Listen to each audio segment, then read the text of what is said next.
Olá, eu sou a Renata Quadros e esse é o Recontando Casos, canal onde eu trago vocês aqui para a sala da minha casa e reconto um caso, daquele jeitinho que a gente gosta, com bastante detalhes e vídeos longos. Já quero começar esse vídeo aqui agradecendo todo mundo pela compreensão aí de eu ter ficado uma semana off, né? Eu precisava focar aqui em algumas outras coisas, de vida pessoal mesmo. E agora estamos voltando e essa semana teremos 2 vídeos, né? Então muito obrigada, gente, assim, pela compreensão de vocês. Eu sempre fico preocupada se vocês vão abandonar o canal por algum motivo. Então, assim, fiquei preocupada de ficar uma semana fora, mas estamos aí, né? Muito obrigada pelo apoio de vocês. Sempre vocês são maravilhosos, os melhores inscritos que eu poderia ter. O caso de hoje demorou cerca de 60 anos para ser resolvido. Eu não conheci esse caso, conheci recentemente e juntei aqui de 2 documentários principais aqui que eu assisti como fonte, né, para trazer para vocês. Vou deixar no comentário fixado esses 2 links, mas eles estão em inglês, né? Eu sei que não é todo mundo que gosta de documentários só em inglês, mas dá para ativar lá a legenda do YouTube, dá para assistir bem tranquilo, caso vocês queiram depois, tá? Então hoje iremos conhecer a história de Irene Garza. Irene Garza nasceu dia 15 de novembro de 1934 e tinha 25 anos aqui na época dos fatos. Ela era muito religiosa, amorosa e também muito elogiada por sua beleza. Filha dos pais Nicholas e Josefina, que possuíam uma empresa de limpeza e moravam todos ali na cidade de McAllen, no Texas. Essa cidade de McAllen fica bem no finalzinho do Texas, lá embaixo, divisa ali mesmo com o México. Inclusive o pai da Irene, o Nicholas, ele veio do México, né? Então ela tinha essa descendência latina. A Irene, desde criança, assim, adolescente, ela sempre chamou atenção, ela sempre gostou de estar envolvida em várias coisas. Inclusive, ela e a irmã foram pioneiras ali na cidade, na escola de McAllen, porque elas foram as primeiras meninas latinas a participarem ali da banda da escola. Elas eram aquelas meninas que faziam a baliza, eu acho que é assim que se fala, né, na frente da banda. Vou colocar aqui uma foto para vocês verem exatamente do que eu estou falando, né? Então elas foram as primeiras a conseguir isso, assim, foi um marco bem importante, porque até então eles só pegavam as meninas americanas ali da escola. Ela também foi coroada algumas vezes aí nos bailes da faculdade como rainha do baile, ganhou alguns concursos de beleza também, mas a Irene não era só um rosto bonito, não era só a beleza que se destacava nela. A Irene, ela foi a primeira ali na sua família a se formar na faculdade e também depois a fazer uma pós-graduação. Ela acabou se tornando uma professora de 2º grau e ela escolheu trabalhar com alunos mais carentes, era o que ela gostava de fazer. Muitas vezes ela usava o próprio salário ali dela para comprar materiais para essas crianças porque elas não tinham condições e ela se sentia feliz em fazer isso. Ela também era muito generosa com a família, né? Ela tinha irmãos mais novos. Eu não consegui encontrar exatamente quantos irmãos ela tinha, porque conforme eu fui pesquisando, cada hora se fala de um irmão ou de uma irmã, mas eu não consegui encontrar ao todo quantos ela tinha. Mas ela tinha pelo menos um irmão e 2 irmãs. E eu acho que ela era aí das mais velhas. Então a gente chega aqui no dia 16 de abril de 1960. Era o sábado de Aleluia, né? O sábado ali antes do domingo de Páscoa. E a Irene, ela era, como eu mencionei no começo, uma pessoa muito religiosa. A religião fazia parte sempre do dia a dia dela. Ela era algo que ela realmente se dedicava. A igreja era extremamente importante para a Irene. Ela ia todos os domingos e ela ia se confessar todos os sábados. Isso normalmente. Inclusive, era até um assunto ali na família, né? Eles falavam, olha, ela vai lá se confessar no sábado, mesmo se ela precisar ou se ela não precisar. Ela sempre está lá. Então, a religião desempenhava um papel muito importante na vida dela. Então, como eu falei, era sábado de aleluia e ela queria se confessar. Ela sabia que ia ser um dia mais cheio e também já estava um pouco tarde, já tinha passado ali das 5, 6 horas da tarde, né? Tava começando a anoitecer. Então ela liga para a igreja para saber se eles ainda estavam recebendo as pessoas ali para se confessar. Ela recebe a resposta positiva que sim. Então ela pega o carro do pai e vai até essa igreja. E ali na região, né, na cidade de McAllen, no Texas, eles eram uma comunidade muito católica. Tudo gerava em torno da igreja, né, e da religião. Todos os eventos sociais, né, onde as pessoas se reuniam, sempre tinha a ver com a igreja. E ali na época da Páscoa, né, no sábado de Aleluia, tinha assim fila na igreja para as pessoas se confessarem. Antes de chegar à igreja, a Irene, ela passa na casa de uma amiga dela, a Silvia. Só que a Silvia não estava em casa, né? Então ela queria que a Silvia fosse com ela, se confessar e tudo mais, mas ela não estava em casa, então ela vai na igreja sozinha. Nessa noite, ali na casa da Irene, estavam alguns amigos e alguns familiares reunidos ali na casa, escutando música, comendo alguma coisa, e eles aguardavam a Irene voltar da igreja. Eles sabiam que era um dia cheio ali na igreja, que talvez demorasse um pouco mais, mas as horas foram passando e a Irene não voltava para casa. Isso foi ficando até bem tarde, né? Assim, quando deu 11 horas da noite, meia-noite, todo mundo já começou a ficar preocupado. E de repente um primo da Irene entra na casa, assim, super preocupado, porque acredito eu, não consegui muitos detalhes desse exato momento, acredito eu que ele já estava preocupado também que ela não aparecia, já tinha sido informado de alguma coisa, mas ele chega nessa casa preocupado, falando que o carro, né, que a Irene usou para ir até a igreja, estava no estacionamento da igreja, mas que não havia nenhum sinal da Irene. E isso já era aí 11 da noite, né, meia-noite, a igreja já estava fechada e só estava o carro dela lá sem ninguém dentro. Quando entrou aí na madrugada, né, 2, 3 da madrugada, foi quando a família da Irene resolveu ir até a polícia e registrar ela como desaparecida. Isso já foi alarmante desde o início por causa do comportamento da Irene. A Irene não era uma pessoa que saía e ficava fora de casa até muito tarde. Ela também não saía e não avisava ninguém. Se tivesse tido algum problema, com certeza a família já estaria sabendo.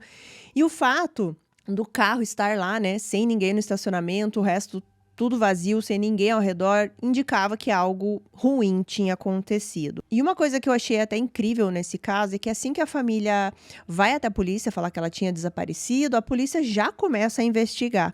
Não teve aquela história de, mas ela é adulta, ela pode ter saído. Essa cidade, pelo que eu pesquisei lá na época, em 1960, ela tinha cerca aí de uns 35 mil habitantes. Era muito pequenininha mesmo. Então eu acho que tinha isso também ali da união da comunidade, né, de todo mundo se conhecer, as famílias se conhecerem, a polícia, enfim, igreja. Então foi bem rápido aí o início da investigação. Logo que a polícia começa a fazer algumas perguntas, as pessoas que tinham ido à igreja, né? Como eu disse, é uma cidade pequena, você já começa a saber quem estava lá, quem não estava. E a polícia começou a perceber que muitas pessoas viram a Irene naquele dia na igreja. Porque justamente era uma cidade pequena e a Irene chamava muita atenção. Ela era conhecida por esses títulos de beleza que ela tinha, ela era conhecida por ser uma professora e também pela aparência dela. Ela sempre foi uma pessoa elegante, uma pessoa que chamava a atenção de todo mundo. Então ela era facilmente vista, né? As pessoas que viam a Irene conseguiam marcar a presença dela, o rosto dela. Ela não era uma pessoa que passava desapercebida. Muitas pessoas relataram que viram a Irene chegando na igreja de carro, saindo do carro, entrando na igreja. Algumas pessoas relataram ela nos bancos, né, da igreja, ajoelhada. Outras pessoas também falaram que viram ela na fila, né, que estava ali para as pessoas se confessarem. Então, realmente, ela estava na igreja. Mas ninguém viu a Irene saindo da igreja. Ou, de repente, conversando com alguém suspeito. Nada do tipo. A única coisa que eles tinham a certeza é que ela chegou aí à igreja, provavelmente se confessou, ficou um tempo lá, mas, depois disso, nenhum sinal dela. Eles conseguiram estimar mais ou menos um horário ali que ela foi vista pela última vez, né? Conversando com essas pessoas. E era mais ou menos umas 8 da noite.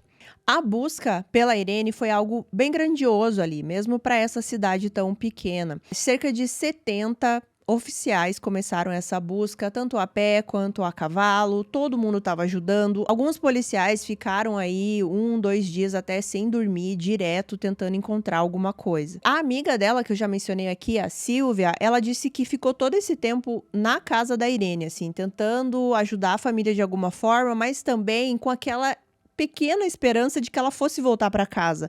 De repente aconteceu alguma coisa e ela iria entrar pela porta, né? Mas essa esperança foi assim por água abaixo, porque ali pelo segundo dia de buscas, mais ou menos, eles encontram a bolsa da Irene e o sapato dela. Eles estavam em locais diferentes ali, não estava tudo no mesmo lugar. Tô colocando no mapa aqui, como sempre, vocês sabem que eu adoro mapa.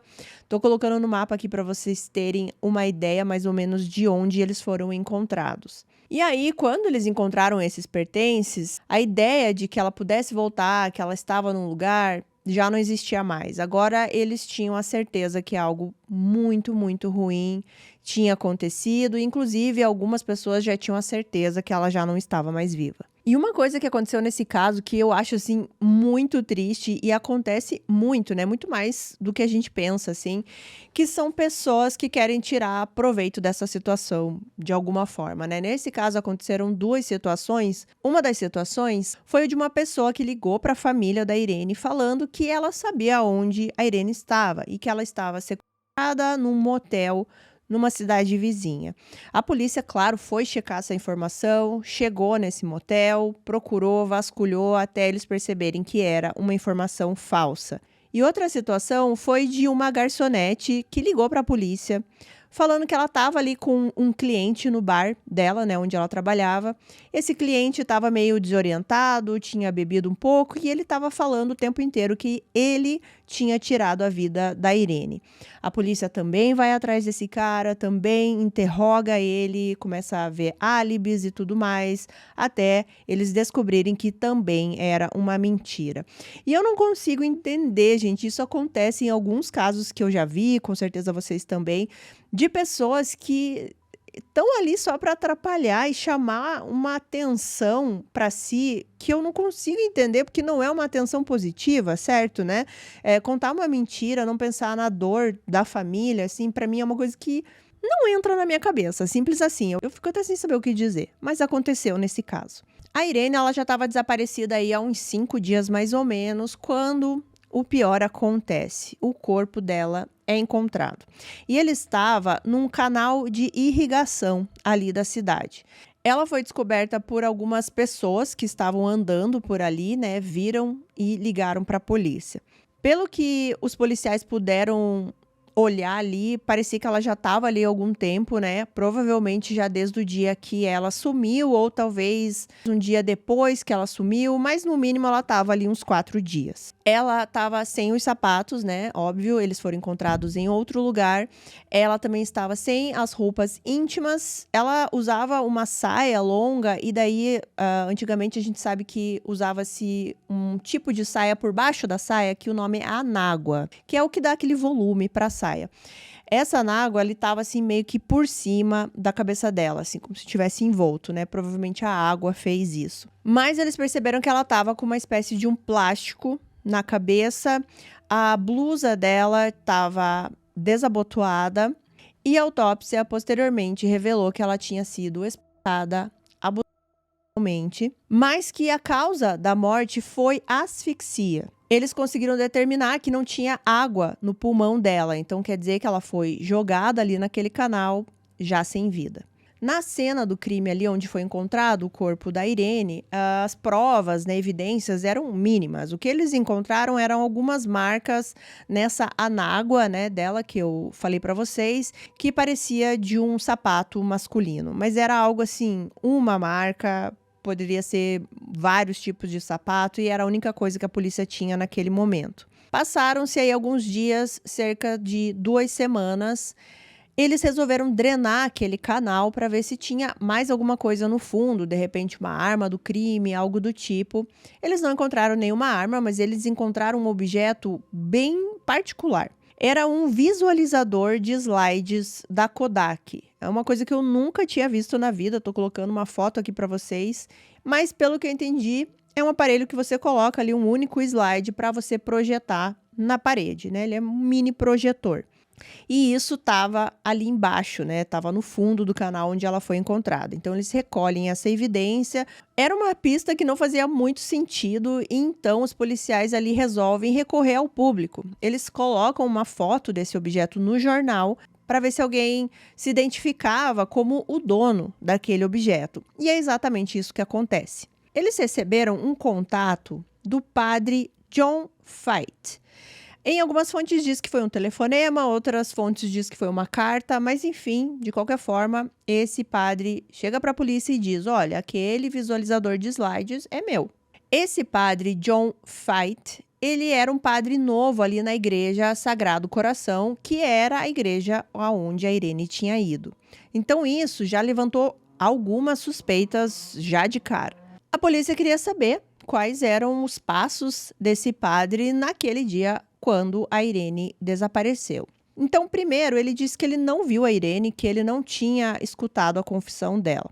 Mas depois ele mudou. Ele disse que sim, que ele esteve em contato com a Irene naquele dia e que ela disse para ele que ela não se sentia bem confessando ali na igreja, então ele sugeriu para eles irem até a reitoria para que essa confissão fosse feita lá. A reitoria é um predinho assim que fica ali do lado da igreja. Estou colocando aqui fotos para vocês verem. Ele disse que ele escutou a confissão dela, terminou ali mais ou menos cerca de 7 da noite e ela foi embora e ele voltou para a igreja para continuar aí com as outras confissões. A polícia começou, claro, a desconfiar dele, né, do John Fite, e eles vão questionar o outro padre, o O'Brien. Eles começam a perguntar se ele tinha visto a movimentação do John Fite, o que tinha acontecido, e eles acabaram descobrindo umas coisas assim que pareceram meio estranhas. Ele conta que nesse feriado ali, né, tanto desde a sexta-feira, sexta, sábado, domingo, ele estava ficando ali, digamos, morando, dormindo na reitoria, o John Fite. Mas mesmo assim, ele foi umas 6, 7 vezes ali naquele sábado à noite e também no início do domingo para a casa paroquial, que ficava a alguns quilômetros dali, que era aonde esse padre normalmente morava, né? O normal era ele ficar na casa paroquial, mas como estava exigindo ali, por causa da Páscoa, sábado de Aleluia e tudo mais, ele estava ficando na reitoria. Então esse padre O'Brien, ele achou estranho que mesmo ele estando ali na reitoria, ele ficava indo e voltando várias vezes da casa paroquial. Uma vez ele disse que o óculos dele tinha quebrado, então ele teve que ir até a casa paroquial para dar um jeito no óculos e arrumar. Depois ele disse que tinha que ir lá porque ele sujou partes da roupa dele, então ele tinha que ir lá se limpar. Eram coisas estranhas, porque não era para ele ficar indo e voltando, ele tinha que ficar ali na reitoria. Outra coisa bem estranha que esse padre O'Brien percebeu é que o John Fite estava com alguns arranhões na mão aqui, no dia seguinte, né, já no domingo de Páscoa. Os arranhões eram nessa direção, assim, e era no dorso da mão. Só que a explicação que ele deu para esse padre foi que numa dessas vezes que ele precisou voltar para a casa paroquial, ele tinha esquecido a chave. E ele teve que escalar e subir na janela. E nessa de ele escalar para subir na janela e entrar, ele acabou arranhando a mão. Assim, você deve estar pensando o que eu estou pensando aqui, né? Se você vai escalar assim, aí como que o arranhão tá aqui, né? Estranho. Ele também explicou para a polícia que naquela noite do sábado de Aleluia, à meia-noite, ele fez a missa ali que existia, né? A missa solene da meia-noite. Ele também fez a missa do dia seguinte, de manhã, no domingo de Páscoa. A polícia, apesar dessas explicações mais ou menos, esses álibis que não assim condiziam exatamente com o horário que poderia ter acontecido um crime contra a Irene, a polícia descarta o padre John Fite como suspeito. Eles acreditavam no padre, eles achavam que o padre não faria nada nesse sentido, ele era um padre até então ali na região que as pessoas gostavam, e ele foi descartado, simples assim. Agora aqui parece uma coisa aleatória, uma coisa assim, foi descartado, mas nada é aleatório nesse caso, gente, e vocês já vão entender o porquê ele foi descartado assim tão rapidamente. Bom, a polícia, ela continuava aí com as investigações durante os próximos meses. Eles foram atrás aí de mais de 100 testemunhas, conversavam com todo mundo, mas eles não encontravam nada de significativo. Eles faziam aqui vários testes de polígrafo, né? Lembrando que a gente está nos anos 60, o teste de polígrafo ainda era uma coisa assim super, né, assim, para eles confiável, eles acreditavam que dava para confiar 100%. Hoje a gente sabe que não é assim, mas eles faziam bastante teste de polígrafo com essas testemunhas, com suspeitos, e enfim, eles foram descartando um por um. A família estava devastada, né? Porque eles viam que nada estava progredindo e, ao mesmo tempo, eles tinham um outro tipo de sentimento.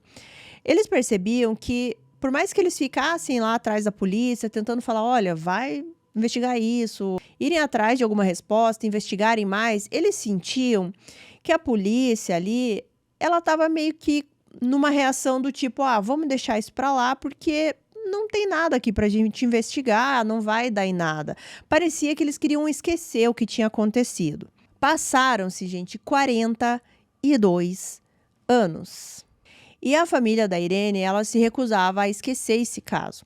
Nesse ponto aqui, a mãe da Irene já tinha falecido, a tia da Irene também, e a tia era uma das pessoas assim que mais ficava em cima dessa investigação, que mais queria que isso se resolvesse, né? Então, elas duas já tinham falecido, o pai da Irene também já tinha falecido, e cabia aí a outra geração continuar essa luta, né? Então, quem começou a liderar tudo isso e tentar reviver esse caso, tentar fazer com que ele voltasse à tona, foram ali as primas da Irene e também algumas amigas. Então, em 2002, a prima da Irene, o nome dela é Linda, ela resolveu tomar a frente disso. Ela se juntou com uma outra prima, que o nome dela é Noemi, e as duas, assim, foram à luta, gente. Elas queriam e, assim, estavam decididas a resolver esse caso. O pai dessa outra prima, da Noemi, ele tinha sido vice-xerife ali e participado das investigações do caso da Irene. E ele contou para a filha, né, para Noemi, que ele estava extremamente triste porque ele tinha indícios de suspeitos, ele queria ir atrás de algumas pessoas específicas, mas ele sentia que ele não estava tendo o apoio suficiente ali das autoridades. Ele sentia que eles não queriam que esse caso fosse investigado, até que chegou num ponto que eles tiram ele do caso. E ele ficou extremamente frustrado. E a Noemi lembrava muito disso, né? Como filha dele, a frustração do pai. Quem tirou ele do caso foi o xerife da época. O nome dele é Xerife Vickers, e eu vou falar desse nome também mais lá na frente. Bom, a Linda, então, ela decide ir até a polícia, né? E ela conversa com o novo chefe ali da polícia de McAllen. O nome dele é Victor Rodrigues. Só que ele fala que esse caso ele se tornou muito maior ali do que a polícia ali dessa cidade poderia resolver. Então, com o avanço aí das tecnologias durante todos esses anos, os Texas Rangers demonstraram interesse em pegar esse caso. Justamente por causa disso, porque agora eles tinham toda uma tecnologia melhor, né, para poder pegar o que tinha sido coletado naquela cena de crime, do corpo da Irene, enfim, tudo isso e reavaliar. Os Texas Rangers, eles são ali uma agência de polícia em nível estadual. É um tipo de autoridade policial encontrada apenas ali no Texas, né? E eles estão no topo da pirâmide ali de aplicação de lei no Texas. Eles detêm o título, inclusive, de grupo de aplicação de lei mais antigo do país. Então, agora eram eles que estavam comandando esse caso da Irene, né? Claro que junto com a polícia ali da cidade também. O chefe de polícia ali da cidade, então, ele fornece todas as provas que ele tinha ali arquivada desse caso para o Texas Rangers para eles reavaliarem tudo. A bolsa, o sapato, as roupas, né? Eles queriam ver se havia DNA, fibras, cabelo, impressões digitais ou qualquer coisa que pudesse ajudar nesse caso. Só que, para tristeza, assim, gente, eu não sei se foi muito tempo depois, se não foi armazenado direito, mas tudo que eles conseguiram coletar dessas provas e analisar deu inconclusivo. Eles tentaram novamente falar com as testemunhas da época, mas é claro, depois de 42 anos, é muito difícil de você rastrear essas testemunhas, Muitas delas provavelmente já tinham falecido. Só para a gente ter aqui uma noção de datas, que eu gosto sempre para a gente não se perder. Na época que esse caso foi aberto, era 2002. E aí deu tudo isso de inconclusivo, eles de novo ali estavam, né, sem saber para onde ir. Já era agora 2003 e uma pista, uma evidência muito importante cai ali na mão dos Texas Rangers. Eu diria que essa evidência é a mais importante do caso. Eles tinham ali em mãos uma carta, era uma carta escrita por um ex-monge. E esse ex-monge, ele dizia que ele tinha conhecido um padre que tinha confessado para ele que tinha tirado a vida de uma jovem na Páscoa. Esse padre que tinha se confessado para esse monge se chamava Padre John Fight. Sim, o padre lá que eu já citei para vocês. Tá, então vamos explicar o que é essa carta. Bom, quem é esse ex-monge que escreve essa carta? O nome dele era Dale Tachini. Ele tinha mestrado em serviço social e mestrado em teologia. E ele tinha a tarefa no mosteiro de tentar reabilitar os padres que tinham algum tipo de problema. E o padre John Fight estava nesse mosteiro para ser reabilitado. Ele conta que o superior dele tinha ordenado que ele acolhesse um jovem padre chamado John e que ele tinha acabado de chegar nesse mosteiro com uma história um pouco inusitada, que era que ele havia matado uma mulher. Esse superior do Dale, ele falou assim, olha, vamos ver o que dá para fazer com esse padre que está com essa acusação aí, ver se ele consegue se reabilitar e de repente ele se torna um monge. O que pareceu já naquela época para o Dale uma ideia um pouco absurda, né? Uma pessoa que tirou a vida de alguém virar um monge. Mas era o que ele estava ali para fazer, né? Então ele aceita essa missão. Então vamos lá, gente. Por que esse padre, John Fight, foi parar nesse lugar aí para ser reabilitado, né? Então agora a gente vai ter que voltar um pouquinho lá para os anos 60 novamente. O que aconteceu foi o seguinte, mais ou menos umas 3 semanas antes do caso da Irene, uma mulher chamada Maria América Guerra foi atacada dentro de uma igreja. Não era a mesma igreja da Irene, era uma igreja que ficava a alguns quilômetros. E ela denunciou, né, o que aconteceu com ela. Ela disse que viu um homem se aproximando. Esse homem tentou colocar uma espécie de um pano no rosto dela, na boca. Só que ela conseguiu, assim, lutar com esse homem. Ela acaba mordendo a mão dele, né, enquanto ele estava tentando colocar esse pano na boca. Ela morde tão forte que ela consegue tirar um pouco de sangue dele, ela sentiu até o gosto de sangue, ela relata isso para os policiais. Essa mulher, a Maria, ela conseguiu dar uma descrição da pessoa e a igreja ali, ela meio que desconfiou, na verdade ela tinha quase a certeza que quem tinha feito isso, esse ataque, era o padre John Fight. Ele estava ali nessa igreja que ficava a alguns quilômetros da igreja da Irene. Então, a solução ali que eles decidiram, que eles acharam que era a melhor, era só afastar esse padre, né, que eles estavam desconfiados que tinha alguma coisa a ver, e colocar ele em outra igreja. Então, ele sai dessa igreja onde ele fez esse ataque e vai para a igreja da Irene, né, a do Sagrado Coração, que eu já mencionei aqui. Eles fazem essa movimentação porque, aparentemente, ali na Igreja Sagrado Coração, tinham alguns padres que conseguiriam ficar ali olhando ele de perto, né? Uma vigilância mais intensa, né? Para que ele não fizesse mais nada.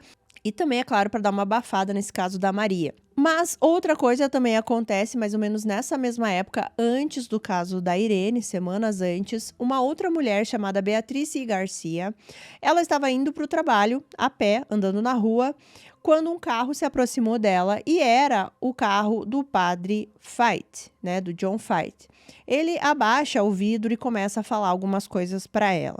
Só que o padre fala para ela é que ele adoraria tirar uma foto dela vestida de preto no cemitério ali da cidade. Não muito depois desses 2 casos, aconteceu o caso da Irene. Ela some e depois é encontrada sem vida naquele canal. Enquanto tudo isso tá meio que acontecendo, aquela primeira mulher que foi atacada na igreja, ela identifica o homem que atacou na igreja como o padre Fight. Ela faz essa identificação, ela faz essa ocorrência na polícia e tudo meio que veio ao mesmo tempo ali para a igreja, né? Eles entenderam que esse padre estava relacionado com todos esses casos. Então, eles precisavam fazer alguma coisa. Só que esse precisar fazer alguma coisa, o certo seria o quê? Não, vamos entregar o padre, vamos falar o que a gente sabe. Mas não foi isso que aconteceu. Quando o caso da Irene aconteceu, como eu já mencionei aqui, a polícia não tinha muitas pistas, não tinha nada muito concreto, não tinha nada assim para seguir ou para acusar alguém. E é claro que também a igreja não ajudou nisso, como eu já falei. Mas o que acontece aqui? 2 anos depois do caso da Irene, o padre Fait, ele foi a julgamento pelo caso da Maria, aquela primeira mulher que foi atacada na igreja, que reconheceu ele, então desse caso ele não poderia fugir. Só que o júri desse caso, ele não entrou num consenso, ele não foi unânime. Eles falam assim que teve um impasse, né? Eles não conseguiram decidir. E ao invés de ter um outro julgamento, na verdade o padre Fait resolveu se declarar culpado de menor agressão. Foi um acordo feito aqui. Vocês estão entendendo? E o que aconteceu com ele? Ele apenas pagou $500 e saiu viver a vida dele. E foi nesse momento aqui, né, que ele sai desse julgamento, que ele conseguiu lá só pagar os $500 pelo que ele fez com a Maria, que a igreja falou assim, olha, a gente tem que fazer alguma coisa com esse cara, não dá para deixar ele aqui. E é nesse momento que ele vai para esse mosteiro com esses monges para tentar uma reabilitação. E outra coisa, gente, que aconteceu nesse caso, que aqui, quando ele está prestes a ir para esse mosteiro, o padre O'Brien, que trabalhava com ele chegou a falar com a família da Irene, né? Tendo em vista aqui que tinham passado 3 anos do acontecido com a Irene, a família ainda estava toda tentando descobrir alguma coisa e tudo mais, e eles também desconfiavam do padre Fait, né? E esse padre O'Brien, ele chega para a família e fala o seguinte, olha, família, mesmo que tenha sido ele, né, se foi ele, a gente vai dar um jeito nele, porque agora ele tá indo para esse lugar, para esse mosteiro, ele vai ficar lá em reabilitação. E ele falou assim que a justiça, digamos assim, a punição, entre aspas, que ele receberia nesse mosteiro, através da religião, seria muito melhor do que a punição de uma cadeia, e enfim. Então, já desde aqui, né, das investigações, anos seguintes, nos anos 60 mesmo, a família da Irene acreditava que existia aí uma espécie de uma conspiração da igreja com a força policial, né, a polícia do momento ali dos anos 60, para que esse caso não fosse para frente. E num dos documentários que eu estava assistindo, tem um repórter, na verdade, na época ele era repórter, depois ele acabou mudando, o nome dele é Daryl Davis. Ele falou que, na época, lá nos anos 60, ele como repórter e outros repórteres também foram chamados para uma reunião. E era uma reunião junto com o promotor da época aqui, que estava lidando com esse caso também da Irene, eu acho que com o caso da Maria também. E ele fala, inclusive esse jornalista fala nesses documentários que eu vou deixar aqui para vocês, ele disse que esse promotor fala com todas as letras. A gente sabe que foi o padre Fait que matou a Irene. E a igreja também sabe que ele fez isso.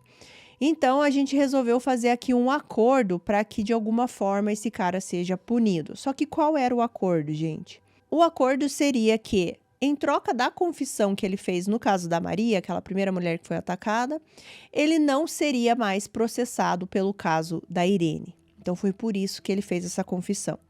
E daí, a igreja mandaria o John Fait para aquele mosteiro para tentar se reabilitar e ele iria ficar lá o resto da vida. E era lá que ele estava, e foi lá que ele conheceu o então monge Dale Tatini. Essa confissão que ele fez para o Dale foi uma confissão assim de vários dias, durante meses, até porque ele nem ficou o resto da vida nesse mosteiro, vocês já vão ver. Mas assim, não foi um dia que ele sentou lá e começou a falar. Foram vários momentos. E o que ele confessa exatamente para o Dale? Ele conta que naquele dia lá, do sábado de Aleluia, ele aborda a Irene. Não fica muito claro como ele faz essa abordagem aqui nesse momento, mas a gente vai comentar um pouco lá pra frente. Ele pega a Irene e leva ela pra reitoria, que era aquele prédio que eu já mencionei aqui pra vocês, do lado da igreja. Ele leva a Irene pro porão da reitoria e amarra ela com o fio daquele aparelho de visualizador de slides que eu já mostrei aqui para vocês. Ele deixa ela trancada nesse porão da reitoria e volta para a igreja para continuar ali as confissões, para não levantar nenhuma suspeita. Esse porão da reitoria, ele tinha as paredes muito grossas, assim. Qualquer pessoa que ficasse lá embaixo trancada, tentasse gritar, tentasse fazer alguma coisa, não seria ouvida do lado de fora. E é claro que esse padre sabia disso, então foi exatamente lá que ele deixou a Irene. No meio ali da noite, no meio das confissões, ele pergunta para o padre O'Brien se ele poderia pegar o carro ali da paróquia, porque ele precisava ir rapidamente para a casa paroquial lá e já voltava. Aquelas saídas que eu já mencionei aqui para vocês também. E esse padre O'Brien permite que ele pegue o carro. Ele pega esse carro e ele tira a Irene desse porão da reitoria, coloca ela no carro e leva para a casa paroquial. Ele também aproveita aqui a situação de que os outros padres estavam ocupados aí, né, com todas essas confissões, com toda a movimentação da população. Lá nessa casa paroquial, ele deixa a Irene amarrada dentro de uma banheira. E é dito que nesse momento aqui, ele acaba tocando no corpo da Irene de forma aí imprópria. E ele coloca um saco na cabeça da Irene. Era uma espécie de um saco plástico mesmo, ele dá um jeito de amarrar também esse saco e ele sai da casa paroquial novamente para voltar para a igreja para continuar com os serviços dele. Ele ainda tinha uma missa, né, para fazer à meia-noite. E ele, inclusive, conta nessa confissão que quando ele estava saindo e deixando a Irene na banheira, ela falou várias vezes que ela não estava conseguindo respirar. Ela dizia: eu não estou conseguindo respirar, eu não estou conseguindo respirar. E mesmo assim ele sai. Quando ele faz toda a missa que ele tinha que fazer, todo o serviço que ele tinha que fazer e volta para essa casa paroquial, para esse banheiro, a Irene já está sem vida. É por isso que ela morre de asfixia, né? Ele chegou, ela já estava sem vida. E assim que foi determinado realmente na autópsia, né? Ela morreu asfixiada. Ficou um pouco confuso para mim, porque em algumas fontes diz que nesse momento aqui que ele percebe que ela está sem vida, ele ainda dela. Mas em outras fontes não menciona isso e outras fontes diz que foi antes. Foi antes dele deixar ela lá com o saco plástico na cabeça. Então eu tô mencionando aqui porque realmente não ficou claro para mim exatamente o que aconteceu. Mas quando ele percebe que ela está sem vida, é a hora que ele tira o corpo dela de lá, coloca no carro e vai descartar. Ele descarta o corpo ali naquele canal e já no caminho, né, ele faz um caminho e vai descartando a bolsa, o sapato. No mapa vocês conseguem ver bem, assim, que é realmente um caminho bem comum de ser feito e depois volta para a casa paroquial. Quando o Dale, né, esse monge, ouve toda essa confissão aqui, nessa época ainda aqui, anos 60, ele não chamou a polícia. Porque nessa época aqui ele sentiu que o trabalho dele era amparar esse padre e tentar reabilitar esse padre. E depois dessa confissão, é claro que o Dale, ele se reportou aos superiores só para dizer que ele não era uma boa opção para ficar ali, ele não poderia ser um monge como os outros que estavam ali. Então, o padre John Fight foi realocado para outro lugar no Novo México. Esse caso foi meio que isso, assim, ele foi abafado da melhor forma que eles conseguiram fazer na época. E ainda mesmo depois dessa confissão, ele acabou sendo realocado para outro lugar, então não se falou mais disso.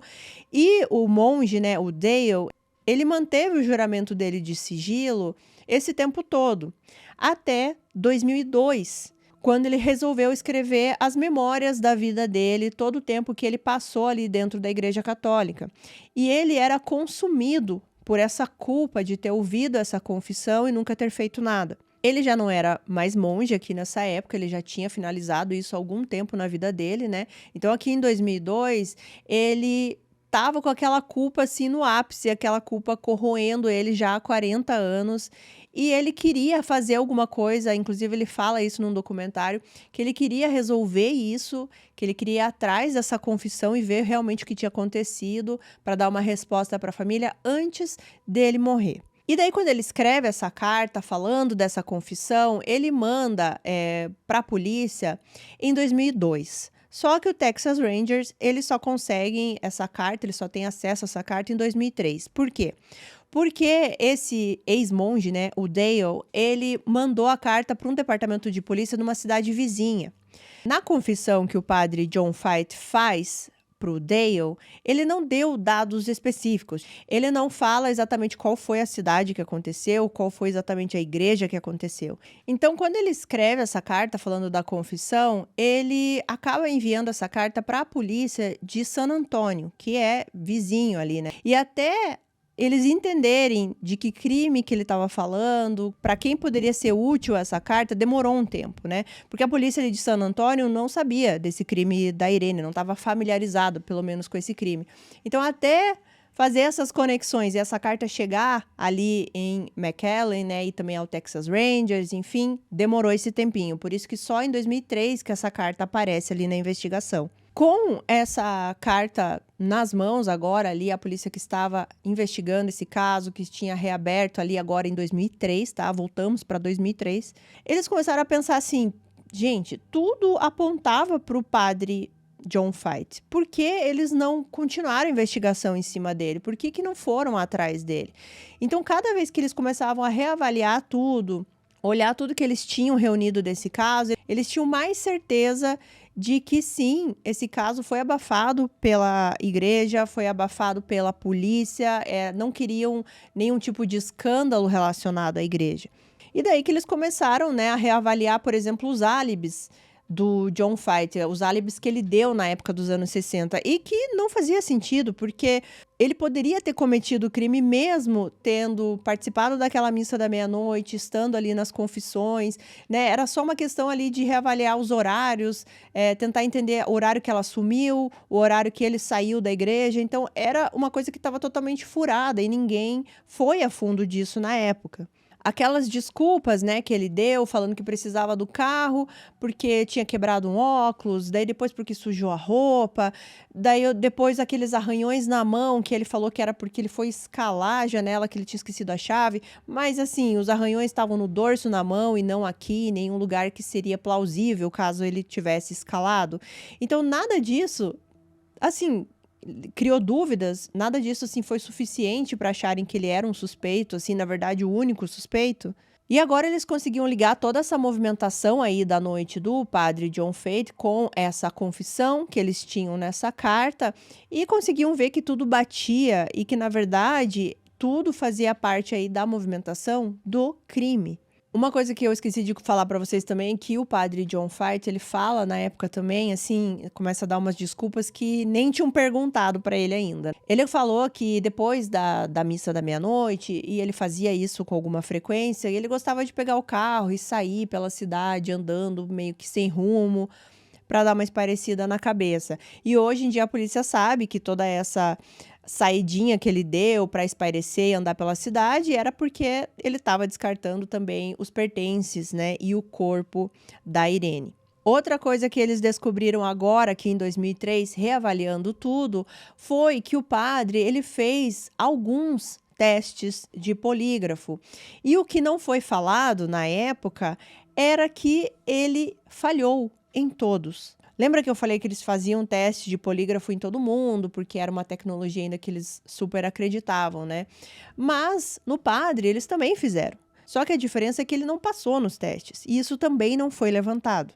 E juntando tudo isso que eles estavam vendo, também com o que eles já sabiam aqui nesse momento, de todo o envolvimento do padre Fight com aquele caso daquela mulher que foi atacada na igreja, que ele foi julgado, e depois ele vai para o mosteiro para ser reabilitado, tudo isso junto, eles conseguiram entender por que esse caso foi arquivado, por que esse caso jamais veio à tona novamente, porque eles queriam simplesmente abafar. Depois que o padre John Fight fica naquele mosteiro, depois ele vai para um outro, né, na cidade do Novo México. Ele fica até mais ou menos 1972 nesse lugar. Depois ele sai, ele acaba se casando, ele teve 3 filhos e vários netos. Ou seja, a vida dele continuou. Bom, então agora qual é o próximo passo aqui dessa investigação? Eles querem conversar com o padre O'Brien, aquele padre que estava ali o tempo inteiro na igreja junto com o padre Fight, também participou das investigações e tudo mais. Eles conseguem localizar o padre O'Brien, ele estava em San Antônio, e eles sentiram que o padre, ele estava também com muita vontade de falar. Ele queria, parece que, se livrar de tudo que ele sabia, ele queria desabafar. Ele fala que, enquanto ele estava na igreja, né, e naquela época, a prioridade dele era proteger a igreja. Mas ele também declarou que essa fase toda que aconteceu foi a fase mais infeliz da vida dele. E agora, aqui nesse momento, em 2003, o padre O'Brien, eu acredito que nessa época que ele já não era mais padre também, ele quer falar. Ele fala para os investigadores que o padre John Fight também confessou o que ele fez para ele. Ele disse que, na época, quando tudo aconteceu, ele foi ali designado para ajudar na situação, para ver o que poderia ser feito, e ele meio que, entre aspas, enganou o padre John Fight. Ele chegou para o padre John Fight e disse o seguinte: olha, para eu te ajudar, eu preciso saber exatamente o que você fez, senão eu não vou conseguir te ajudar. E nesse momento, o padre John Fight confessa também tudo o que ele fez para o padre O'Brien. E a confissão que ele faz para o padre O'Brien é basicamente a mesma que eu já relatei aqui para vocês, que ele fez para o monge. Os investigadores aqui, né, resolvem perguntar para o padre O'Brien se ele testemunharia contra o padre Fight num julgamento, e ele aceita. Então, os investigadores aqui, do momento, eles estavam muito animados com tudo isso. Eles estavam com duas testemunhas aqui muito importantes, né? O monge que ouviu a confissão, o padre que ouviu a confissão. E outra coisa que eles queriam fazer era tentar um contato com o próprio padre John Fight. E o ex-monge, né, o Dale, ele falou que ele poderia ajudar, que ele sabia onde ele estava e que ele poderia ligar para ele e tudo mais, e é isso que acontece. O Dale, ele liga pro padre John Fight, eles começam a conversar, e ele é bem explícito, assim, ele fala: eu preciso resolver esse caso sobre aquela confissão que você fez para mim, não vou morrer sem resolver isso, eu quero saber o que aconteceu. E o John Fight, ele fala por telefone pro Dale que ele não tem nada a ver com o caso da Irene Garza. Se era isso que ele estava querendo saber, a resposta era essa, ele não tinha nada a ver com isso. Aí o Dale fala assim: bom, pode ser que você não tenha a ver com o caso da Irene Garza, mas você tem a ver com algum caso de alguma jovem que você tirou a vida, porque foi isso que você confessou para mim. Essa ligação acaba não indo a lugar nenhum, né? Ele não queria falar, o John Fight não queria falar. Mas agora, com Dale Tacchini e o padre Joseph O'Brien dispostos a testemunhar, o caso parecia algo fácil de ser resolvido. Só que o grande júri discordava disso, e ele vota contra levar o caso a julgamento por falta de provas, e o promotor aqui dessa época, ele disse que ele não dava credibilidade nenhuma às cartas lá que o ex-monge escreveu, e também nenhuma credibilidade ao que o padre O'Brien estava falando, porque ele estava sofrendo de demência. Então, mais uma vez, cara na porta aí dos investigadores. O próximo passo desse caso é só em 2015, quando tem um novo promotor aí na área. E o nome desse promotor é Michael Garza. E ele não tem nada a ver com a Irene Garza. Foi só uma coincidência feliz aqui nesse caso, eles terem o mesmo sobrenome. Eles não eram parentes. O Michael Garza, ele assume o caso, era o primeiro caso arquivado que ele iria ali trabalhar, e ele acreditava que eles tinham um caso sólido ali, né? Eles tinham todas as vezes que ele se contradisse, as falhas no polígrafo, as confissões, a dinâmica ali do dia, né? Os horários e tudo mais, ele achava sim que ele tinha um caso forte, um caso que poderia dar aí a condenação ao padre John Fight. Confiante aí em toda essa força do caso, o Michael Garza emite um mandado de prisão para John Fight. E agora eu vou ficar chamando ele sempre de John Fight, né? Eu tava até falando padre John Fight, porque ele nem era mais padre, então é o John Fight. Então agora, quase 60 anos depois do caso da Irene, finalmente o suspeito ia a julgamento. E é claro que nesse julgamento a testemunha principal era o ex-monge, né, o Dale Tacchini. É relatado em um desses documentários que eu vi que o Dale, ele estava muito emocionado nesse julgamento. Era como se fosse assim, olha, só falta isso para eu fazer na minha vida, para eu resolver na minha vida. Eu preciso dar um fechamento para a família. Ele queria muito depor e falar tudo que ele sabia. Um momento que foi emocionante que mostra nesse documentário foi uma hora que o promotor mesmo tá perguntando pro Dale, né, por que ele tá fazendo tudo aquilo, e ele pergunta assim, você conhecia a Irene? Ele falou, não. Daí ele fala, você conhecia os familiares da Irene? Ele fala, não. Mas eu sabia que ela tinha uma família. E aí ele começa a se emocionar. Porque eu acho que era isso que ele ficava pensando durante todos esses anos, né? A dor da família, de não saber o que aconteceu, de não ter uma punição para quem tirou a vida dessa menina. Uma coisa curiosa que o Dale contou nesse julgamento é que nas conversas que ele tinha com o John Fight, lá na época do mosteiro, que ele contou que ele se irritava com o barulho do salto alto das mulheres, assim, quando ele via uma mulher e ela estava de salto alto e fazia o barulhinho no chão, ele ficava extremamente irritado, extremamente ansioso com essa situação. No documentário também, eles levantam a questão do porquê que esse padre assumiu que aquele objeto, aquele visualizador de slides era dele, né? Sendo que era algo que imediatamente levantaria suspeitas. E o Michael Garza, ele fala que acredita que o padre fez isso para provocar a polícia, justamente porque ele se sentia tão seguro ali naquele título que ele tinha de padre, né? E em estar dentro da igreja, que ele realmente acreditou que nada aconteceria com ele, como não aconteceu na época, né? Ele só foi julgado quase 60 anos depois. Uma coisa que foi questionada no julgamento foi a saída da Irene para a reitoria. Como ele fez isso, né? Ela concordaria ir sozinha com ele, ela foi levada à força. Bom, uma testemunha foi falar nesse julgamento, ela estava lá na igreja e ela testemunhou uma situação um pouco estranha.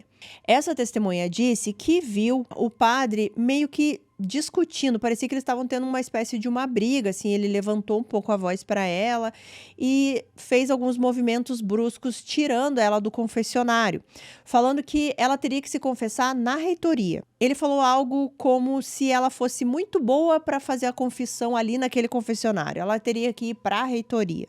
Essa testemunha, ela disse que a Irene parecia confusa, meio assim, não estava entendendo o que estava acontecendo, mas ela acompanha o padre até a reitoria. E daí no documentário é questionado isso, por que ela foi com ele na reitoria, mesmo ele tendo sido um pouco violento com ela já nesse momento. E aí o próprio promotor, né, o Michael Garza, ele explica nesse documentário que na época, lá nos anos 60, ninguém suspeitava de padre. Ninguém achava que o padre fosse fazer mal a alguém. E muito menos algo violento, algo sexual. Era algo que não passava na cabeça das pessoas. Então ela simplesmente foi junto com o padre, achando que ela iria apenas se confessar com esse padre ali na reitoria. Outra testemunha que foi chamada nesse julgamento foi a Beatrice, aquela mulher que eu falei pra vocês que teve um encontro bem estranho assim com o padre, ele parando de carro para falar com ela. Ela estava presente e ela pôde contar esse encontro que ela teve com o padre e também reconhecer, né, identificar ele ali no julgamento. Outra pauta foi trazida nesse julgamento, e aí é o que estava faltando para deixar a gente com mais raiva nesse caso. Foi trazido no julgamento a pergunta que todo mundo queria a resposta, né? Por que esse caso não foi levado a sério nos anos 60? Por que esse caso foi deixado de lado, foi esquecido? Na época da investigação, eles começaram a periciar vários registros de diferentes instituições ali da Igreja Católica. E entre esses documentos estava uma carta de um dos bispos ao xerife do condado de Hidalgo, que é onde fica a região ali onde tudo aconteceu. E esta carta explicava todo o processo de encobrimento do caso do John Fight. Essa carta ela foi escrita em agosto de 1960, ou seja, já tinha acontecido o caso da Irene. E ela foi escrita por esse bispo e enviada para o xerife ali da época, que era aquele xerife que eu já citei o nome aqui, o Vickers.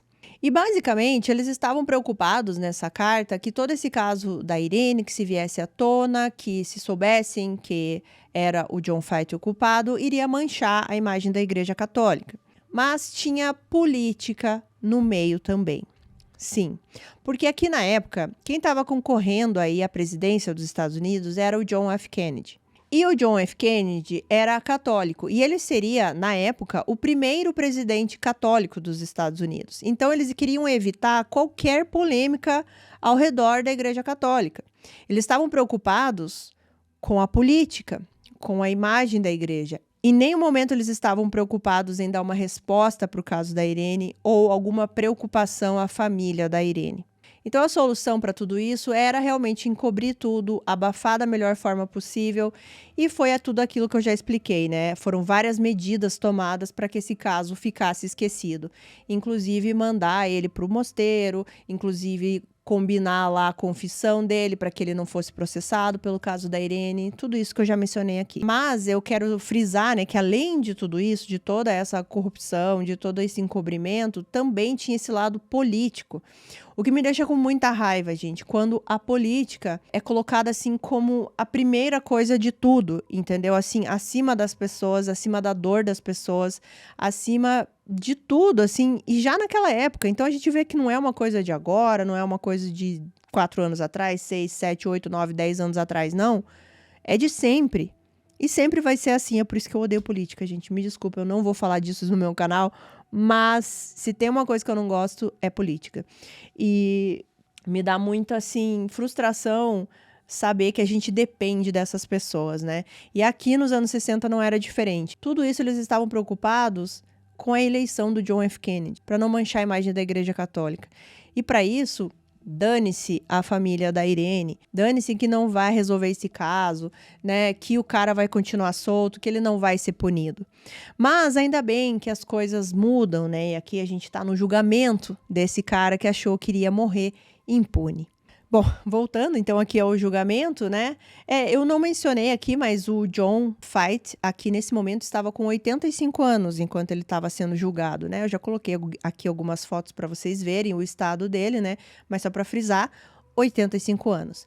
Então, assim, nunca é tarde, né? Nunca é tarde para ser julgado por algo horrível que você fez. Bom, falando um pouquinho da defesa nesse julgamento, ela tentou, né, de alguma forma aí, dizer que, na verdade, existiam muito mais dúvidas do que certezas nesse caso. Ele tentou descredibilizar a confissão, né, que eu já falei aqui para vocês, mas principalmente a confissão que estava escrita naquela carta do ex-monge, né, do Dale. O advogado de defesa, ele começou a trazer ali no julgamento, aqueles dados que não estavam tão corretos, como eu já falei aqui no caso, né? Ele não sabia dizer em que cidade que tinha acontecido, ele até, se eu não me engano, ele erra o ano nessa carta, ele fala que o crime tinha acontecido em 1963, na verdade o crime foi em 60. Então, o advogado de defesa começa a falar isso, que ele falou várias coisas que não eram a realidade, né? Mas o júri, ele não caiu muito nessa conversa, assim, porque essa confissão escrita na carta por esse ex-monge, o Dale, batia muito com a confissão que o padre O'Brien também disse que recebeu, né, do John Fight. Então, tudo batia muito, tudo casava muito, assim, até o jeito que foram explicados algumas coisas, né? Então, não adiantou, assim, a confissão de nenhum dos dois foi descredibilizada. Pelo que eu entendi, aqui no julgamento, o padre O'Brien já tinha falecido. Então, eles usaram uma entrevista que ele concedeu alguns anos antes, contando sobre toda essa confissão. O julgamento durou aí cerca de 5 dias. No dia 7 de dezembro de 2018, era pro John Fight testemunhar, né? Mas ele acabou escolhendo não fazer isso. Na verdade, ele disse o seguinte, abre aspas, foi uma luta livre entre minha vaidade e o bom senso. E o bom senso prevaleceu. Fecha aspas. Ele passou, gente, pelo julgamento totalmente sozinho. A família não apoiou ele. Eu achei isso até bem curioso, eu não consegui encontrar mais coisas sobre isso. Muitas vezes as famílias vão, né, para apoiar, ainda mais porque foi um crime que aconteceu tanto tempo atrás, e ele já estava idoso, já andava com ajuda de andador e tudo mais, mas, pelo que falam no documentário, ele estava sozinho nesse julgamento. Depois de 6 horas de deliberação, o júri considerou John Fight culpado de crime de homicídio doloso com premeditação. E a promotoria, ela queria que a sentença fosse aí de no mínimo 57 anos, que seria aí para todos os anos que ele ficou solto, né? Os 57 anos que ele ficou aí em liberdade. Mas eles tinham medo disso não acontecer justamente pela idade avançada que ele estava, pela condição de saúde que ele estava. Então, nas considerações finais, ali o promotor, ele deixou bem claro, assim, que as pessoas tinham que julgar o John Fight que cometeu o crime lá atrás e não ficar olhando para aquele senhor que estava ali fragilizado no andador. O promotor, ele carregava sempre uma foto, né, da Irene no bolso do paletó, assim, perto do coração. E ele fala, né, pros jurados e para todo mundo que estava ali, para pensarem nela, para pensarem nessa menina que perdeu a vida, que era amada, que tinha uma família. E em todos esses anos que ela não pôde viver, enquanto o homem que estava sentado ali pôde viver a vida dele, se casar, ter filhos normalmente. E depois aí de 4 horas, saiu a sentença de John Fight. E foi exatamente o que a promotoria queria. Na verdade, ele recebeu a sentença de prisão perpétua. O promotor do caso, ele fala no documentário que foi um plano perfeito, uma luta perfeita com um resultado perfeito e que todos ganharam no final. Aí o entrevistador fala assim, exceto o John Fight, ele não ganhou. Aí ele diz assim, mas o John Fight é o vilão, e o vilão jamais deve ganhar. Aquela prima da Irene, a Linda, ela dá uma declaração no final do julgamento que é a seguinte. Lá na época, 2002, 2003, quando eles voltaram com esse caso, e daí teve aquela fase que eles foram negados de levar esse caso a julgamento por falta de provas, e que era um promotor que até falou que o padre tinha demência, enfim, né? Esse promotor da época, ele disse para ela o seguinte, você só vai conseguir um sucesso com esse caso quando os porcos voarem. Algo do tipo, tá, gente? Tô assim, aqui, trazendo para o nosso português. Quando saiu o resultado desse julgamento, ela tá sendo entrevistada ali, né, pelas televisões e tal, e ela fala assim, hoje os porcos estão voando. Eu achei incrível isso, porque ela guardou essa frase. Ela disse que esse promotor lá da época falou isso apontando o dedo na cara dela. E ela lembrou dessa frase aqui agora no final, onde tudo estava solucionado e o suspeito tinha sido condenado. Hoje é o dia que os porcos estão voando. O Dale também deu declarações falando que finalmente a justiça foi feita, né? Tanto para Irene quanto para o John Fight. E aí veio uma parte do documentário, assim, que eu quero descrever aqui para vocês esse momento, assim, porque essa parte eu fiquei bem emocionada.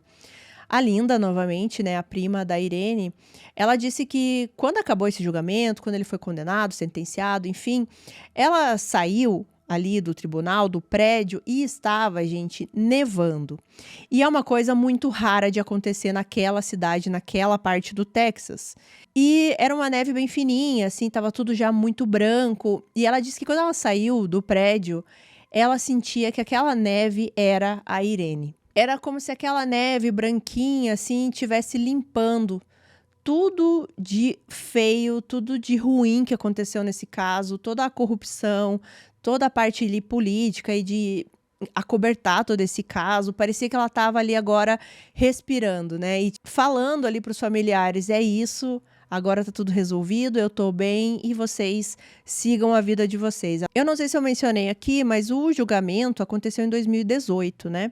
Então, em 2020, 2 anos depois aí que o John Fight recebeu a sentença dele, ele acabou falecendo na prisão. E mesmo ele tendo ficado tão pouco tempo preso, né, apenas 2 anos pelo que ele fez, as pessoas envolvidas no caso dizem que parece que a morte dele foi realmente o fechamento de tudo. Ele acabou falecendo num lugar onde ele deveria ter ficado a vida inteira. Mas parece que realmente fechou o caso, né? Pelo menos ele não faleceu antes de ser julgado, pelo menos ele foi julgado, pelo menos todo mundo sabe quem é o culpado. E agora ele perdeu a vida como um condenado. Então foi assim o fechamento perfeito. Outra pessoa que faleceu em 2020, eu não consegui encontrar exatamente a data, foi o Dale, o ex-monge que fez a carta e que teve aí essa evidência tão importante para esse caso.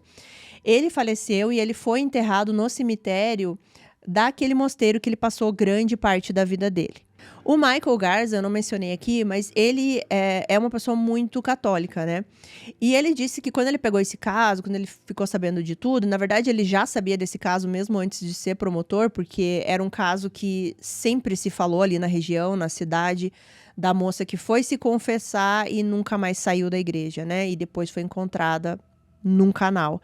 Ele disse que ele teve esse conflito, né, com a fé dele. Mas ele entendeu que a fé dele era de fazer o bem para as pessoas e era isso que resumia a religião para ele, né? E não o que um homem, né, um homem fez com tudo isso, assim. Então, ele continuava com a fé dele de que ele tinha que fazer as coisas certas para as pessoas certas. E por último, aqui só falando mais uma vez da Linda, ela disse que mantém, né, uma foto bem grande da Irene na casa dela e era a mesma foto que a mãe dela, né, ou seja, a tia da Irene, também deixava na casa como aquela esperança de que um dia o caso fosse solucionado. E ela disse que toda hora que ela olha para a foto é sempre uma reação muito emocional e ela de cara já pensa assim: nós conseguimos e nós fizemos tudo isso por você. Uma coisa que eu quero frisar aqui nesse final de vídeo, gente, é que o mal, ele pode estar em qualquer lugar, tá? Esse caso aqui foi e aconteceu dentro da Igreja Católica, mas ele pode estar em qualquer lugar, em qualquer religião, e pode estar no supermercado, pode estar na rua, pode estar dentro da sua família. A gente já sabe, nessa altura do campeonato, que muitas vezes não é o ambiente, que não é o lugar onde a pessoa tá, é a pessoa em si, é o ser humano, né? E o ser humano, gente, ele tem uma habilidade de fazer coisas terríveis, assim, independente de onde ele estiver, independente do cargo que ele carregue, da profissão que ele tenha. Então é isso que eu quero deixar claro aqui no final. E é muito triste a gente ver uma menina tão nova, tão boa, que amava a igreja, amava a religião, era devota, ia todo domingo, e foi justamente dentro da igreja, de um lugar que ela amava estar, que ela encontrou o seu fim, de uma maneira tão brutal, tão violenta, nas mãos de alguém que não tinha que estar fazendo nada nem parecido com isso, que ele tinha que estar ali apenas para acolher e para dar uma palavra e para ser uma pessoa boa. Mas, de novo, o mal, ele pode estar em qualquer lugar. E é isso, gente, pro caso de hoje. Eu espero que vocês tenham gostado do vídeo. É um caso com bastante nomes, né? Às vezes até eu aqui posso ter me confundido, mas vocês sabem que eu tento sempre fazer o melhor aqui pra vocês, explicar do jeitinho mais legal e mais fácil de vocês compreenderem. Acho bem interessante, ainda mais um caso que conseguiu julgar e condenar o culpado mesmo 60 anos depois, deu quase 60 anos, né? Eu sempre gosto de casos resolvidos, quando dá um fim, né, pra família poder seguir em frente, porque eu imagino que quando você não tem essa resolução, é algo assim que sempre tá ali no caminho, algo que você não consegue ultrapassar. Então eu fico muito feliz quando casos desse tipo são resolvidos. Não tô aqui pra ofender ninguém, nenhuma religião, nem nada, tá, gente? Eu só tô aqui dizendo os fatos do que aconteceu pra vocês. Eu quero que isso fique bem claro, porque às vezes eu tenho medo dos comentários aqui embaixo, né? Mas é isso, vamos agradecer aqui os nossos queridos membros do Na Sala da Minha Casa, esses nomes maravilhosos que estão aqui na tela pra vocês. Se vocês quiserem fazer parte dos membros do canal, tem um link na descrição, só clicar lá. Tem um vídeo meu explicando tudo certinho, são 2 pacotes que você pode escolher, tá? Se você não puder, não quiser, já sabe, né? Tá tudo bem, tudo legal, fica comigo até o final do vídeo, comenta, compartilha, que isso me ajuda muito e faz o canal crescer. A gente bateu aí os 45 mil, né? Então agora, ó, vem 50 mil, vamos aí, gente, compartilha. Se você tá assistindo o vídeo e não é inscrito, poxa vida, hein? O que custa? Não custa nada, é de grátis. Só clica aí no inscrever-se, me ajuda a crescer o canal. Clica também no sininho, na notificação, porque daí quando eu tiver vídeo novo, aparece lá pra você. Diz o YouTube, né? Às vezes não aparece. Mas a gente tem fé, né? Tem fé que vai notificar. Me segue lá no Instagram se você quiser. Lá eu não falo sobre crimes, é mais o meu dia a dia, tá? Vou deixar aqui na descrição e é esse que tá aparecendo aqui na tela também. Se você quiser, tô por lá. E o meu nariz, gente, tá vermelho porque eu tô coçando e agora eu tô parecendo uma reninha de nariz vermelho e ainda estamos bem longe do Natal, vejam só. É isso, meus amores maravilhosos, tava com saudade de vocês também. Vou olhar aqui os comentários de vocês. Muito obrigado por tudo sempre, pelo apoio e a gente se vê num próximo vídeo. Tchau! Fiquem bem, eu esqueci de falar.